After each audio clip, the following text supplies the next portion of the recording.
Okay, so we happen to have a hoof with we happen to have a horse with a cut near his hoof, and today I'm going to change the bandage. So I just show you how I bandage for cuts. The cut was right along the coronet band. It was pretty deep, but it was unstitchable because there wasn't enough skin to really stitch it. So this wrap has been on, let's see, Thursday, Friday, about 2 days. So it's time to change the wrap while it's still healing.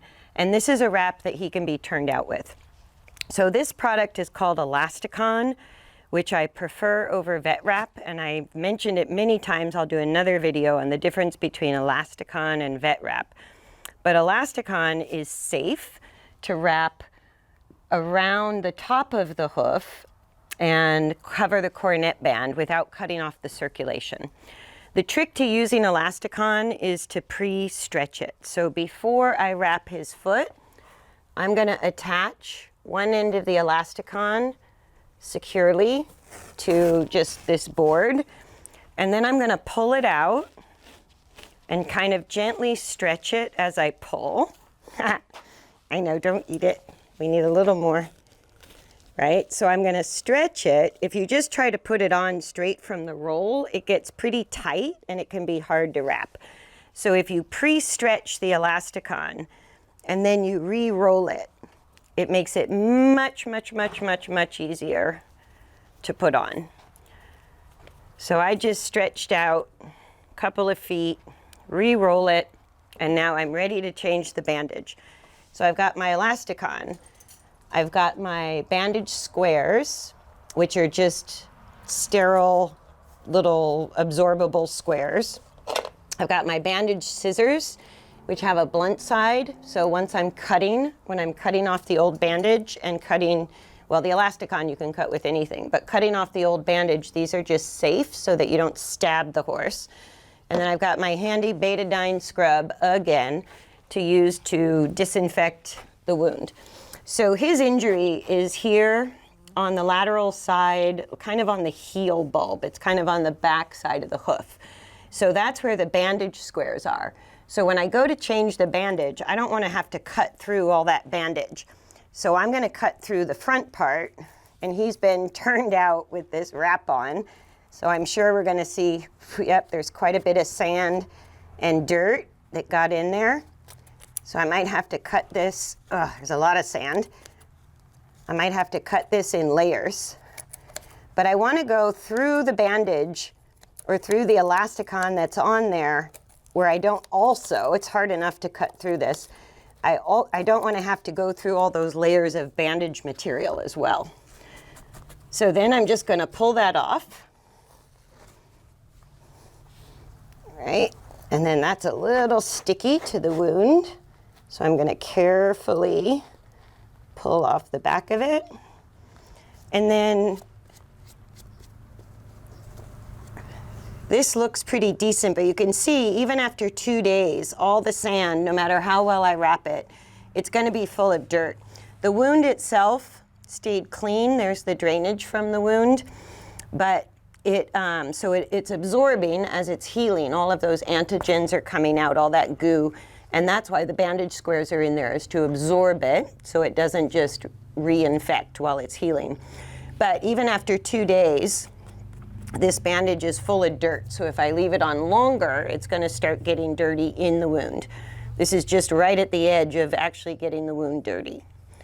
And then I think, okay, so I'm just taking a wet towel and kind of cleaning this off.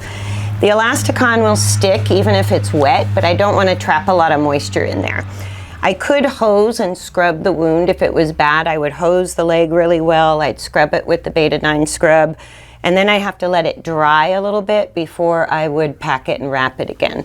So today I just took a clean wet towel, plain water. I could use a betadine scrub or soapy scrub, and just tried to kind of get all the sand off and clean it off as best I could.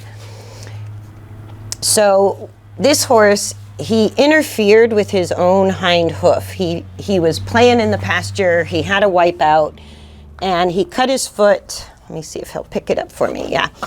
He cut his foot right on the cornet band, so it's going over some soft tissue. It may even affect some of the hoof growth. So where I want to put the bandage square is right over that wound. Right, so I'm going to take my good friend, Mr. Betadine scrub that I use for everything, and even though it's soap, doesn't matter, I'm just going to put that all over. Then I'm going to take my bandage squares for the absorption and protection, and I'm going to center that wound in the middle of those squares.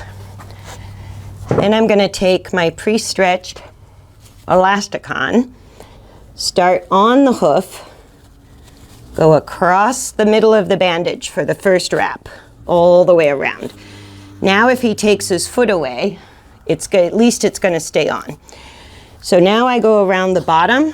I can even cross over the frog and the shoe a little bit, or tuck it under the shoe and protect the bottom of the bandage. Then I'm going to go around and I'm going to wrap over the top of the bandage, and I'm going to do a nice tight wrap around the pastern. And that kind of prevents the dirt from getting in from up here. It's still going to get in from down here a little bit, but at least I haven't got it coming in from the top and the bottom. So that wrap is not going to cut off the circulation at all.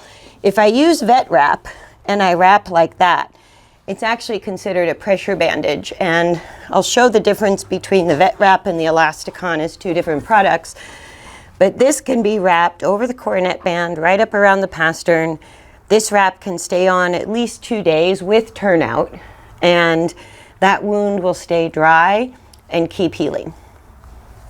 So that's how I wrap a wound like that, or if the cut is anywhere that I can put a bandage square and Elasticon.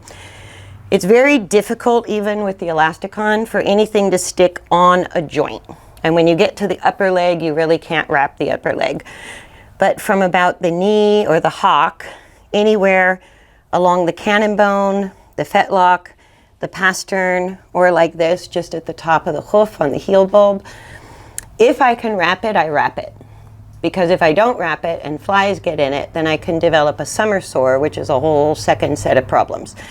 So if I have an open wound like that, the whole time it's healing until that skin comes back together and the wound closes, I'm going to keep it packed and wrapped just like this and prevent any secondary issues, infection, summer sore, or re-injury. And this will just let it heal while he's in turnout.